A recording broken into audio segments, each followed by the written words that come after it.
Trevor, the traction engine, was enjoying his work at the vicarage orchard. Birds were singing and apples were ripening on the trees. It was a splendid day.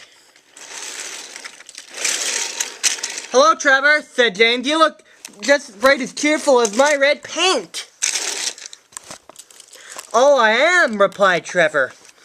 "What's that noise?" "That's the bees," said Trevor. "They're all in these boxy things called beehives. I'm taking them to the station.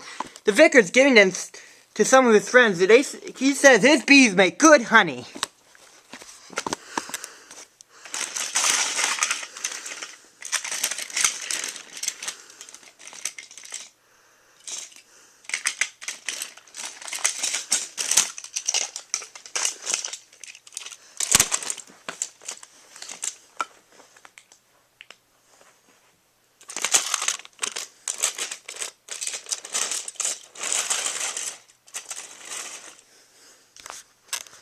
Just then, Boko, the diesel engine, hummed in.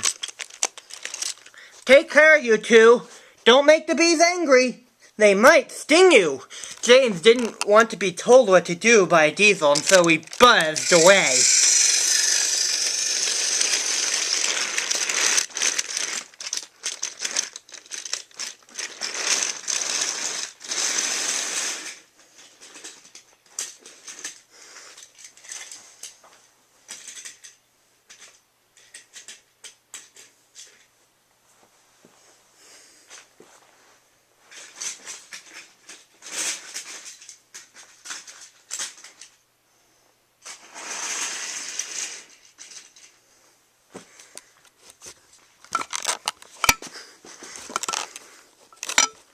"Goodbye, Trevor," called Boko, and he set off to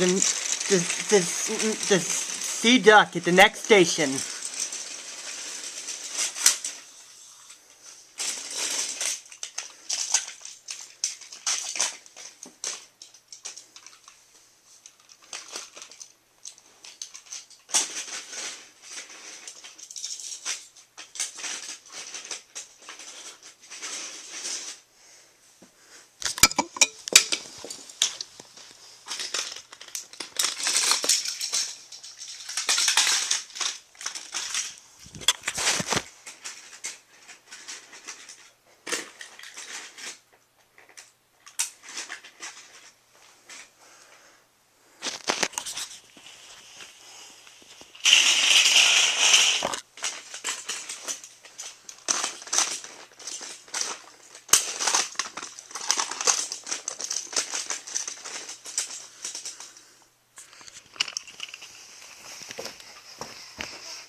Bill and Ben, the tank engine twins, were arranging cars.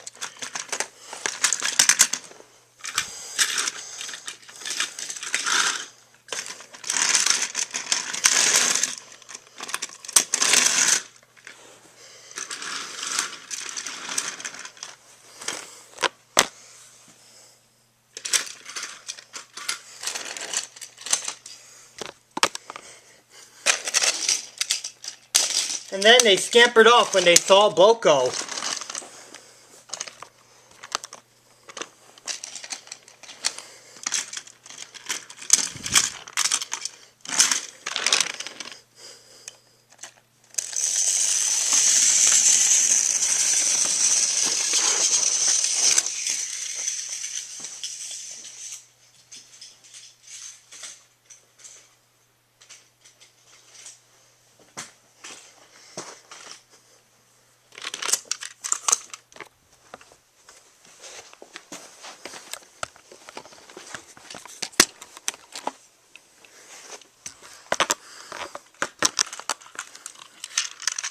"I remember the first time when I met those two," said said Boko.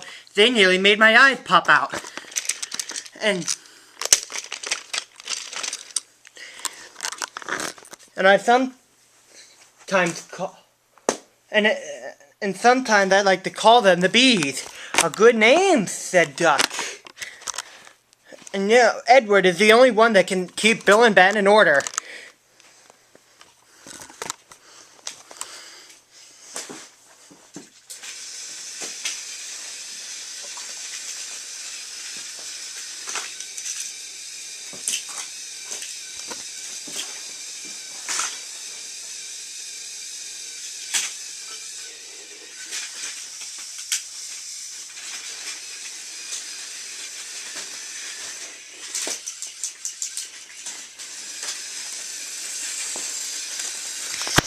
James bustled in. What's that, Duck? Are you afraid of bees? They're only insects after all, but don't let that buzzbox Diesel tell you what difference is. His name is Boko, and he didn't, said Duck. Okay, I wouldn't care, said Jane. If they ever afraid, then I'll just blow smoke at them and make them buzz off. Buzz, buzz, buzz, retorted Duck.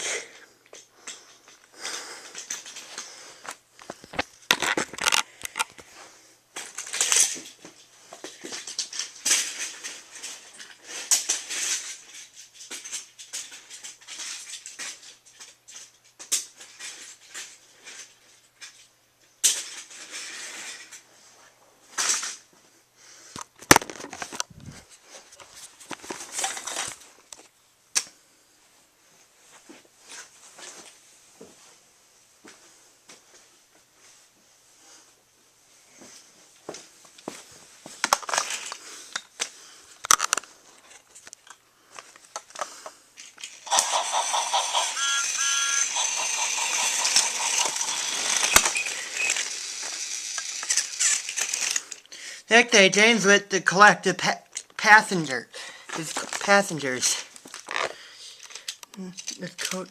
The passengers were keen and eager to get on board. The platform's crowded, but the porter was in a hurry. Mind your backs, he shouted. Then there was trouble. The beehive fell and broke open.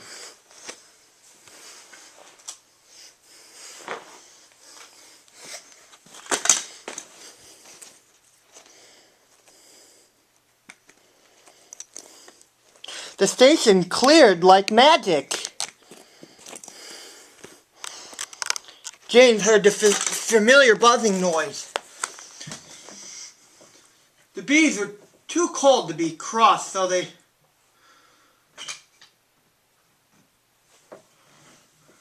buzzed around the fire. Your man hoping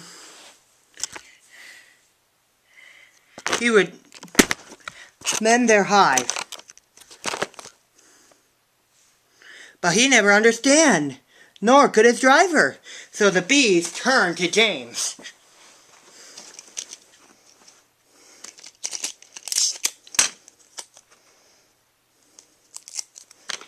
His boiler was nice and warm.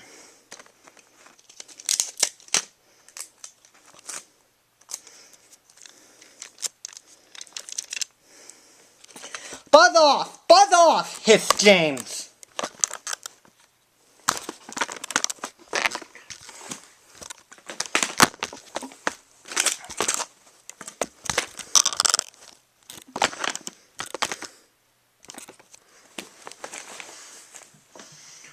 One bee burnt his foot.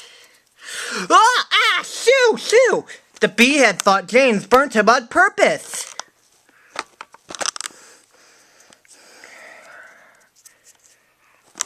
And so it stung James right back on the nose.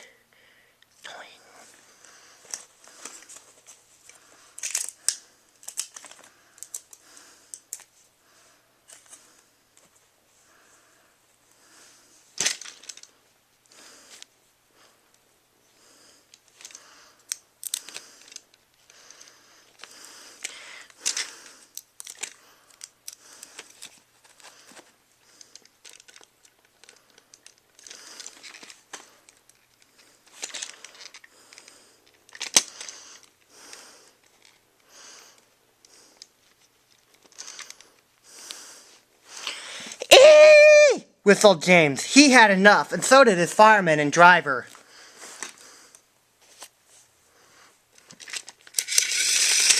They didn't notice till too late that they had already left their coaches behind. They tried everything to get rid of the bees.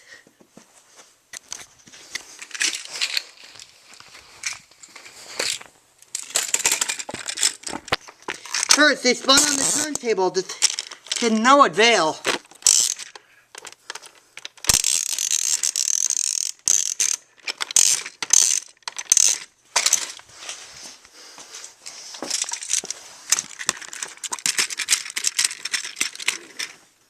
He tried washing them off, but still the bees clung harder to James's warm boiler.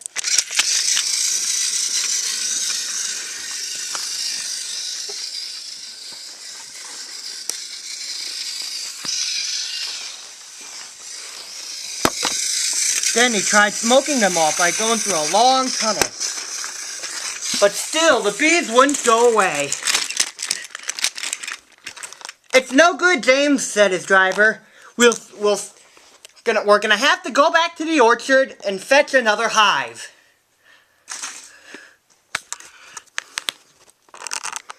James's reply was drowned by the familiar sound of buzzing.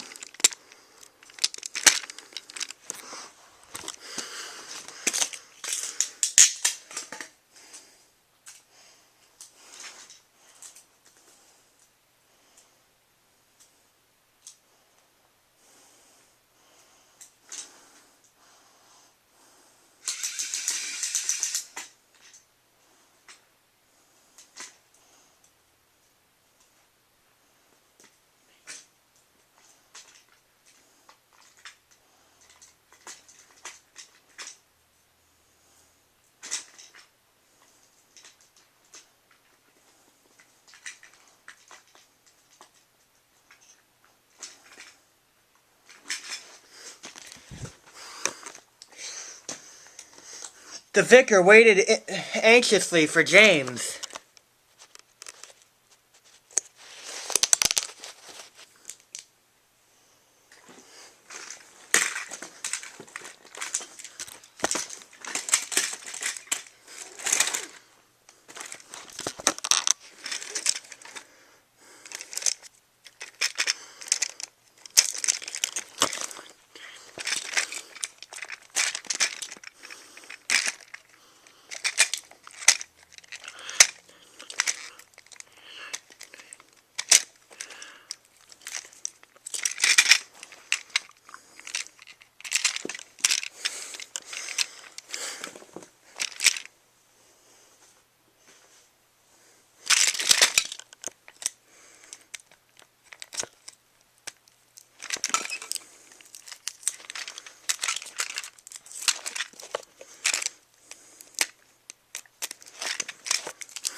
When they arrived, the bees swarmed straight into their new homes.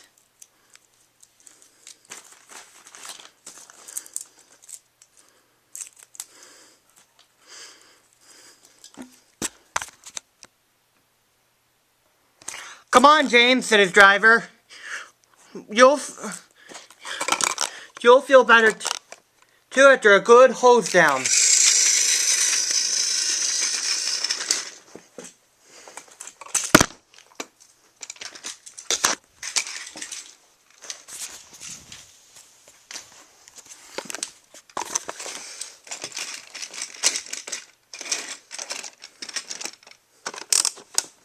Later that evening, James was resting in the shed when the vicar arrived. "Thank you for saving my bees," said the vicar. "It's a pity it's not Christmas, then we can call him James, the red-nosed engine." Everyone laughed, even James. But instead, they decided to call James the bee's knees, so they thought that he was more useful than ever.